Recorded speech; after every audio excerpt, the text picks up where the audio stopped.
Ready to go live? Yeah, we're ready to go live. Are you ready for us to be live? This is the question, right? I'm so excited. After missing last week, I Mate, literally... we're here. We're back. So we got you here. The kid went MIA. We found him. We had Keith jump in last week, and we did some really cool stuff on some passive solar houses and stuff. So it was a really cool conversation, learning more about what he's doing there. But we're back to mentoring moments. We're back. Our favorite web slinger is here. Talk to me, mate. Let's go. There was a few, there were a few too many Spidey moments over the last couple of weeks. So I just... The spider senses have been tingling, man. This is cool. Tingling, yeah. It's this time of year, I think. everything's happening, which is exciting, and it sort of lends into my first question for you, Mr. Stark, and that's around, okay, so for a startup business, startup entrepreneur, let's say you've got your vision in place, you've got your mission, you were clear on your purpose and your values, so you're feeling inspired, you're feeling engaged, you're feeling empowered. Yep. In your experience and what you've seen across different industries, what are some of the effective processes you've seen when it comes to identifying the ideal client or that target audience or whatever other terminology is out there for it? What sort of processes have you seen done really well from a startup point of view when it comes to being able to really refine and identify that ideal client, that ideal person or group of people, and then being able to connect with them as well? I'm just really curious on your thoughts on that. Yeah, no, that's cool. So this is really, this is an epic question, actually. I love this. When you think about startups, right, what are most people trying to start up? Start up a business. So they're starting up a service or a product. Right. Well, they're trying to start up a business. And I think this is where startups get it wrong.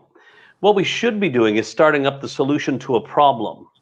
And if you're starting up finding ways to solve a problem for somebody, well, then you should know who that somebody is that you're trying to solve the problem for. Yeah. Okay. Work with me here. And then as you start finding ways to do that, and then you find more people who have similar problem that you can test and trial with. And then guess what? You might realize you need to organize more resources to help you to continue to solve that problem for them.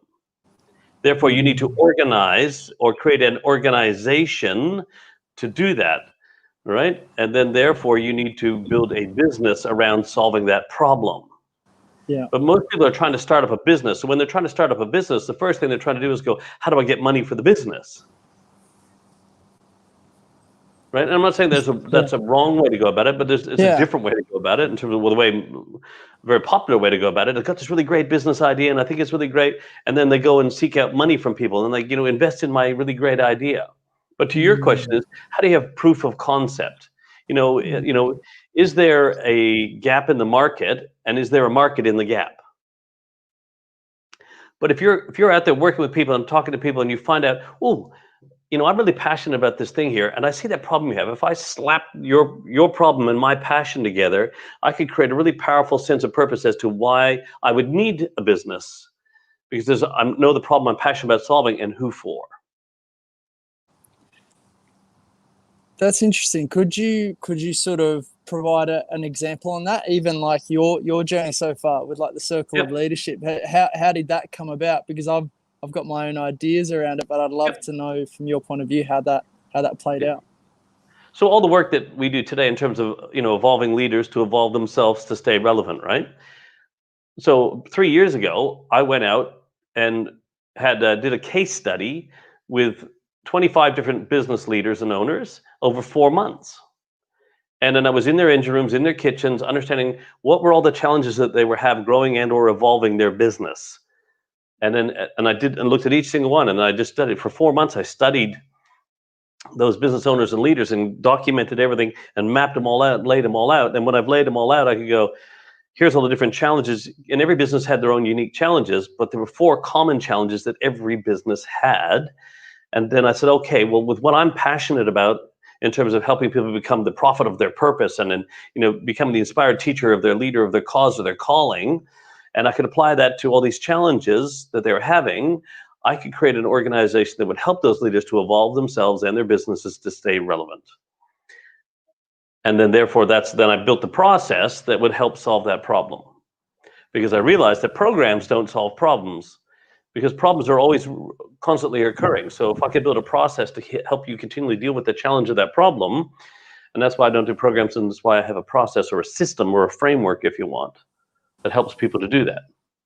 I love that. I've never thought about it like this, just in terms of our time chatting together and me learning about your purpose and your passion and what the Circle of Leadership is doing. But I've never thought about it like that in the form of problems actually never dissipate, as in you can't ever just close a problem down. A problem evolves as well, and then that makes sense in terms of your messaging around businesses being able to evolve with those in a way, because those problems are going to potentially raise their heads in different forms. So being able to constantly evolve and not have a mentality, which at the end of the day, I don't think there's any, from my point of view, right or wrong way to go about it, but programs potentially give off that meaning of being able to close out a certain challenge or barrier or problem. So no, it's interesting. Yeah. So for me, and that's a really cool point. Please understand. So from a leadership point of view, not to say this applies to everyone's type of business, but if you completed a 5-day leadership program, at the end of it, you get this big certificate that says you are now a qualified leader. Why would you feel the need to invest in other leadership stuff? You have a big piece of paper that says you're a qualified leader. I'm already a leader. I've qualified. Look, I've done my training. Yeah. But we know leadership is an ongoing process, right? We know leadership is about continuing to evolve yourself or help yourself become the best version of yourself so you can do your life's best work, so that you can help other people do their life's best work while they're in your care and beyond, kind of a thing, So it's an ongoing evolution. So and this is why I always joke to people, the word evolved flies in the face of evolution. I've evolved. Okay, great. But then you need to continue to evolve, because as great as you are today doesn't mean you can't get any better. And when you look at this, the problem will always exist. So when you think about, let's just use music, a simple example, music, right? I talked about this at the Business Evolution Summit, I think. So how do we used to listen to music back, 800 years ago? You're probably asking the wrong person. Yeah, right. But if you go back, gramophones or whatever, even if you go back, let's go back 40 years ago, back into the early 80s, or just maybe in 50 years, we had 8-track, then it went to cassette, then it went to CD, right? Then it went to, all of a sudden, Steve Jobs introduced us to the iPod, and he said, I'm going to put 1,000 songs in your pocket, right? And then how many people today still listen to music on a singular only music playing device? It's funny you mentioned that, because the only time I've ever heard 8-track is when you've just said it, and Spotify have absolutely hit the point from an advertising point of view, because they have this ad, if you're cheap like me and you don't buy premium and you have to listen to the adverts, they run through all the different 8-track, CD, record player, all the way up until now. It's really interesting. But nobody listens to music on very minimal people today listen to music on a singular only music playing device now. It's your phone, and it's got Spotify. It's an app, and you listen online, right? So, or your watch. But why we listen to music hasn't changed. But how we listen to it and what we listen to can and will change over time. And it was only 18 years ago that the iPod first came out. And here we are, only 18 years later, when you were probably about 4, right? The iPod came out, right? And then, and even that, it's an outdated methodology now, but because why we listen to music hasn't changed, how we listen to it, and in terms of what we listen to can and will change over time. Look at transportation, the same thing. You go from horse and buggy to Henry Ford going, if I'd asked my clients what they wanted, they'd want more horses. Instead, I gave them more horsepower. And then the engine was built, and then now we're into electric vehicles, now we're moving into autonomous vehicles, but people still have the same problem. They still need to get from A to B. So you're really evolving with the same problem in mind. That's really cool. I don't know why that problem won't go away, mate. When you get the problem right, the problem doesn't go away. So my friends, Dr. Steve and the guys at Wellness Doctor, right? So their purpose that they created some 15 years ago was to save lives ahead of time. because they could see the problem in the world was that most people didn't take action on their health until it was too late. And they're passionate about preventative and proactive healthcare. So if we have a world, do we think that people will always take action on their health when it's too late? You'll have something happen to you, then they go, I better do something about my health. So they're always going to be needing to save lives ahead of time. And they already know who for. Because it was built around solving the problem for those people. Now, will those, from a generation, you have to look at this organizationally too. Like the people you choose to serve today may not be the same people you choose to serve tomorrow, but those people you choose to serve tomorrow will probably still have the same problem that the people you choose to serve today had. That's what I'm really interested in. Pre-COVID, this is fascinating. I just did some study on my own. Pre-COVID, most of the clients that we served at Circle Leadership would have been like 45 and above. Since COVID's come along, like 9 out of 10 of the clients that we brought on board since are probably 35 and under. I don't know why yet, right? Because they haven't bothered. I've just been doing some research on like looking at the clientele and the people we're choosing to serve, and we're so happy to serve both because it's more niched in terms of the type of industry or whatever that they're working within. But it's been interesting also to see the generational shift as well happening. Right? You know, you last mentioned this before. One last point to your comment about the whole, the people that that you want to solve this problem for. I find today, especially a lot of startups are trying to be everything to everybody, right? And when you try to become everything to everybody, you're nothing to somebody. And so when talking about niching, it's find out who that somebody it is that you want to be something to. And I guarantee you, so if you and I are talking, like you and I are just talking, I want to be something to you. I want to be this mentor who can help you and inspire you, right? And I'm just talking to you. But what do you think everybody else is doing right now? Listening or watching us have a conversation. Yeah. But if I try to talk to every single person who's out there, I'm talking to you. The quality drops. Be something to somebody. And then instead of trying to be everything to everybody, because I know everybody else is listening. You ever been at a function or event or a party when you see two people having this amazing conversation and everyone just starts leaning in to see what they're talking about? Yeah. Think about that in terms of you having this amazing conversation with these people that you want to be something special to because you want to help them solve that problem. Everyone else, when they start seeing it, they'll start leaning and going, what are they talking about?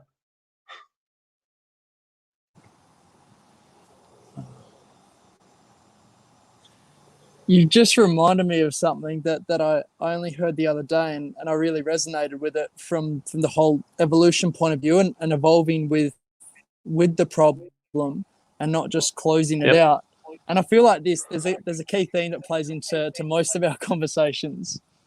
However, something that came up the other day was the ability to keep identifying and climbing a mountain. And it's not like there's always one mountain to climb. There can be different mountains that you jump and climb to. But I love what you were saying before, and this is what triggered it around the question, have you evolved?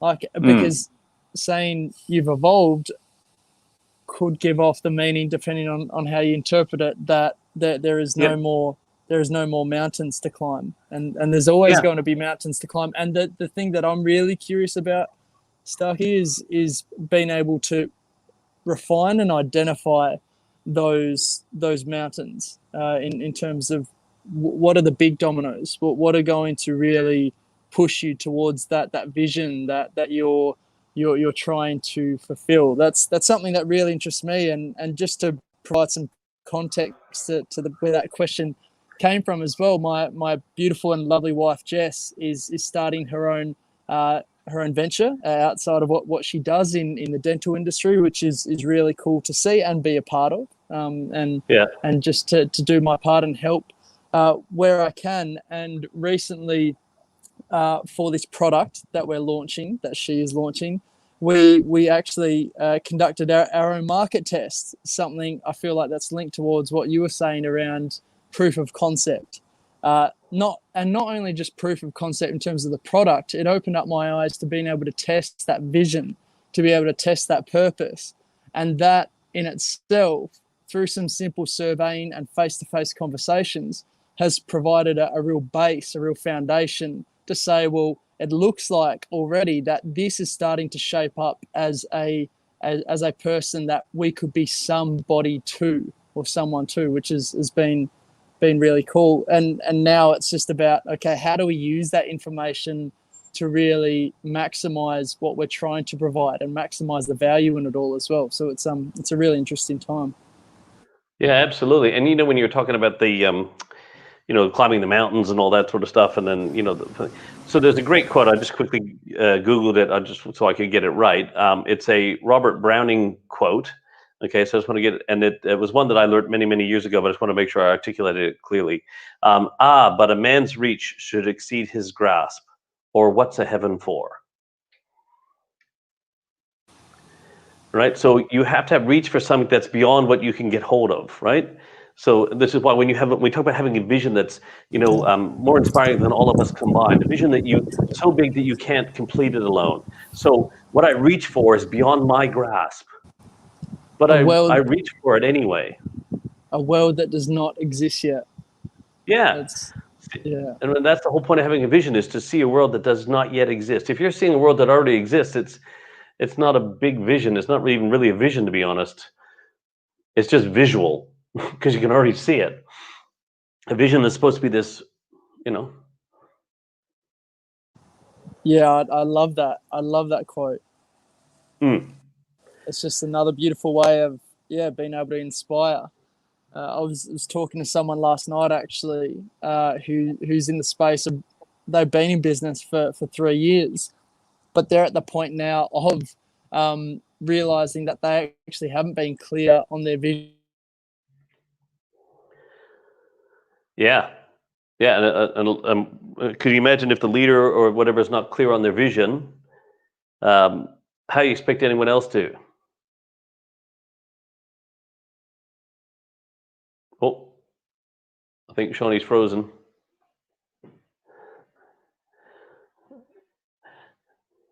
Come in, Shawnee. Are you there? Earth to Sean. Jarvis, see if you can get Sean back online.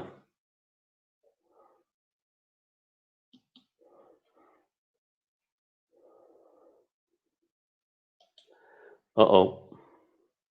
The marvels, pardon the pun, the marvels of modern technology. Yeah, we've lost him. He's been booted out. We'll just give him a second to see if he comes back in. Just while waiting for him to come back in, some concepts around this sense of vision. What I find with a lot of leaders today is that some of them have very small visions in terms of, because they feel uncertain about the future, so they're not willing to have a big vision. So if your vision is small because you're uncertain of the future, please take this for what it's worth, is that you don't understand the purpose of having a vision. Like, I think a vision should be something that is so big and inspiring that it, that actually gives you some sense, or that North Star or whatever in this uncertainty. It's a beacon of hope or a direction, so we can attach ourselves to some direction, that we're going to live our purpose, we're going to solve this problem to have this impact in the world. So it's our ability to find certainty in a world of uncertainty.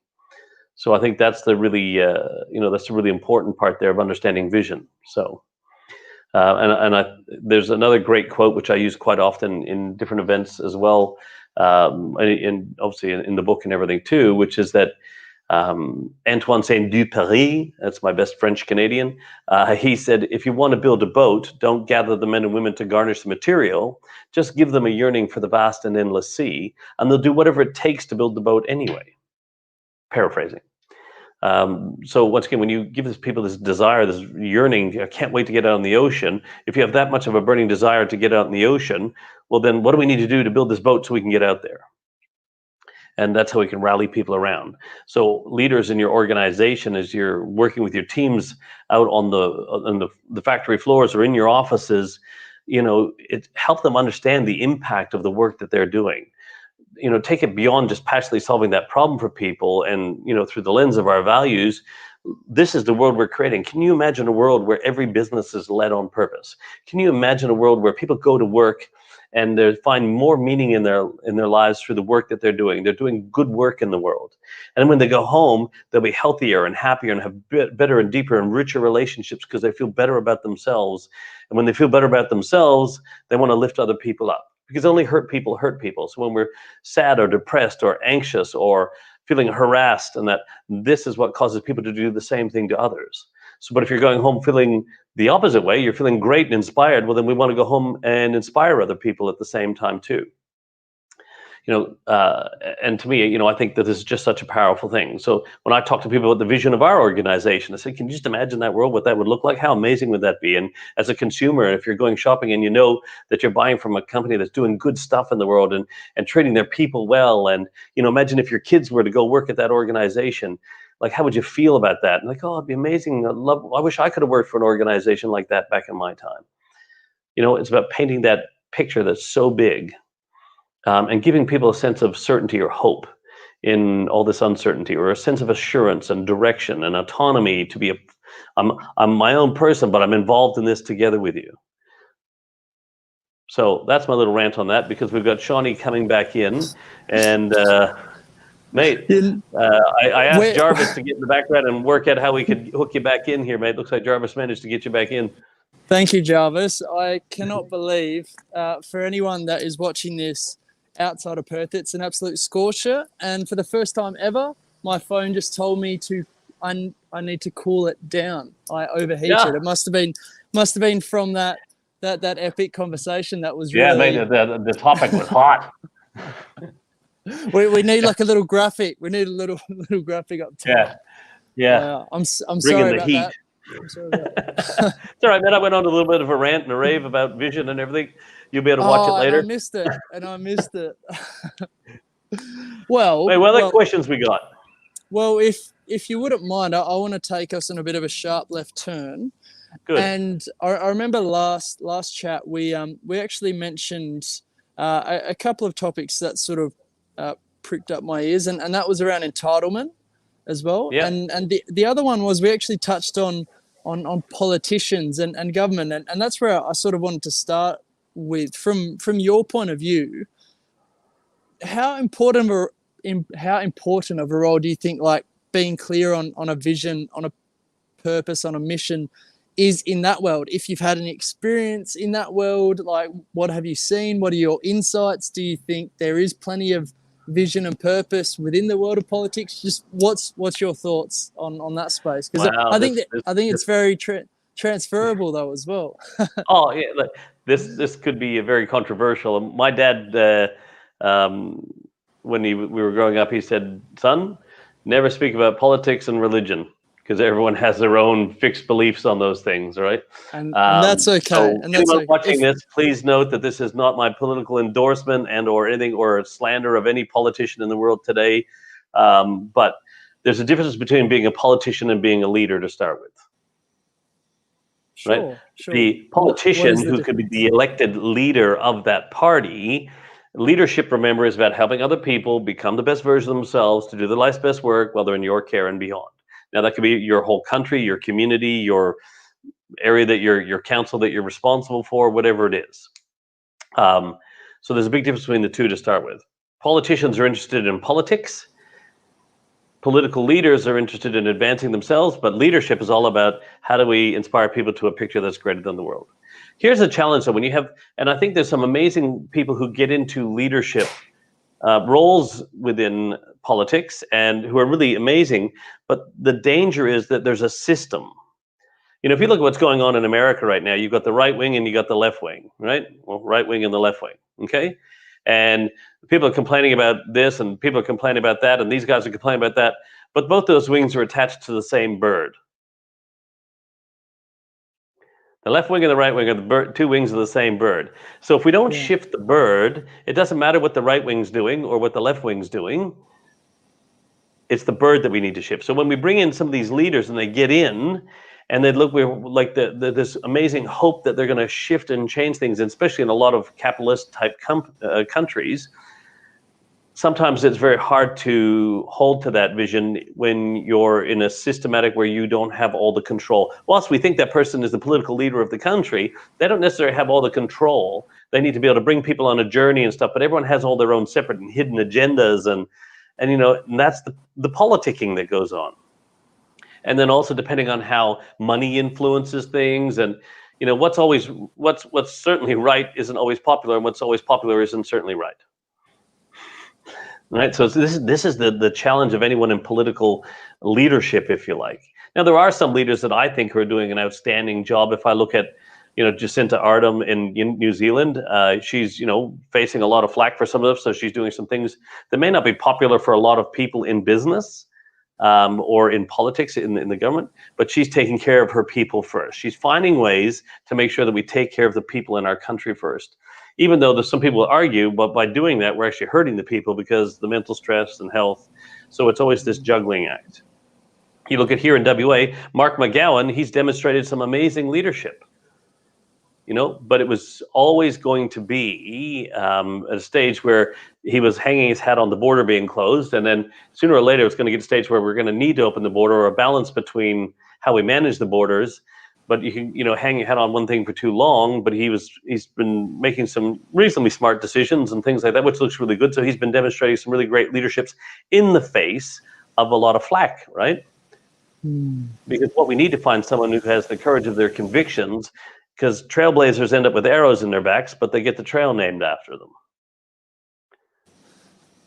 I love that, and honestly, I'm becoming more and more curious about this topic. I know we've touched on before the transferables between the parenting realm and leadership in the workplace, and I definitely resonate with what you said around that. There's some clear differences, and I think I can see those as well. At the same time, what I'm really curious about is some of the similarities, some of the transferables, because we talk about politicians can be about politics. And then I look at some of the big companies, some of the small companies, some of the small businesses, and how even that term politics is still thrown around for politics, and there's the politics of business, right? Yeah.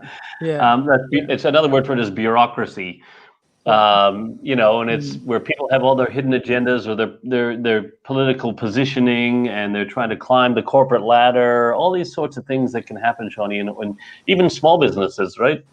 There's a lot of politicking that goes on. Yeah, and that politicking doesn't have to be a bad thing. It just depends on the intent, and if everyone has the greatest interest. Remember the whole circle of organizational leadership, right? So over this side, so the customer-centric purpose there. As long as we're the best idea wins, and that everything we're doing is decided on what's best for the business, the company, or whatever, and not what's best for me in the company. Because what's best for the purpose? Because the purpose is there to serve who? The people. Our customers, right? Our customers, so the purpose is there to serve our customers. As a team, we're there to serve the purpose, and as a leader, we're there to serve our people. And if we make sure that everything filters through that, so we make sure that the best idea wins, so that the customer wins. But if we're politicking and going, but if I do that, my division won't look as good, but it might make the whole organization great and serve the client, but it's going to make my area look bad. Well, I'm not going to do that, because it's going to make me and my team look bad. Yeah. So how do I politic my way around this? Or, this is stuff that goes on, mate. Totally. And I feel like the more curious I become about this topic, the more I can see it in different industries as well. Politics being one of those. Like we talk about a vision being imagining a world or a world that we're contributing to or creating when we're at our best. Well, I mean, you're talking about an industry that is a large component of that in literal terms. And I suppose the other component that I'm interested in is, like you said, there's a lot of things that are taken out of the hands of that system, of the political system, with other industries, other companies, whatever it may be. And I'm still learning a lot about that. With that being said, though, like the purpose of a vision within a business or a company, it's about inspiring those around you to cross those seas. I see a lot of similarities there as well, with someone in the political landscape that is clear on that vision. They've explored it, they've articulated it, and now they're embedding it. They're conditioning it in the form of really been able to inspire, whether it's those other companies, those other industries, or Yep. other people within that realm too. So it was just something on the front of my mind after our last chat. So Yeah, no, I absolutely. appreciate your thoughts. Yeah. And I think, like you said, that whole transfer. So everything we talk about from a leadership, like the pure essence of leadership, and all the stuff that, say, Gary spoke about in WD-40 and all that. Yeah. That, if that was happening at a political level, and it may be in some place, I'm not saying it doesn't, and but it's the, I guess, the more deeper entrenched it is into the political system, it's harder to hold to those things for many people, because you start to lose some sense of control of the vision, or other people have agendas. But the great leaders that emerge, like the Nelson Mandelas and whatever, they don't, they just keep pushing through with that belief that this is what's right.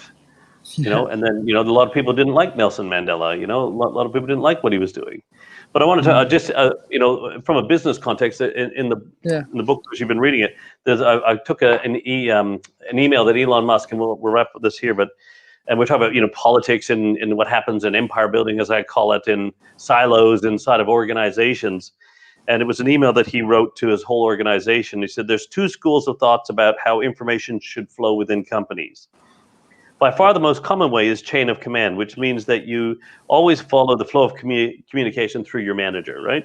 The problem with this approach is that while it serves to enhance the power of the manager, it fails to serve the company, right? So instead of the problem getting solved quickly, where the person in one department talks immediately to another person in another department to make things, happen right away, people are forced to talk to their manager, who then talks to their manager, who talks to their manager in the other department, who then talks to someone in his team, and then the information has to flow back up and down and through.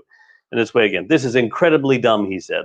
Any manager who allows this to happen, let alone encourages it, will soon find themselves working at another company. No kidding.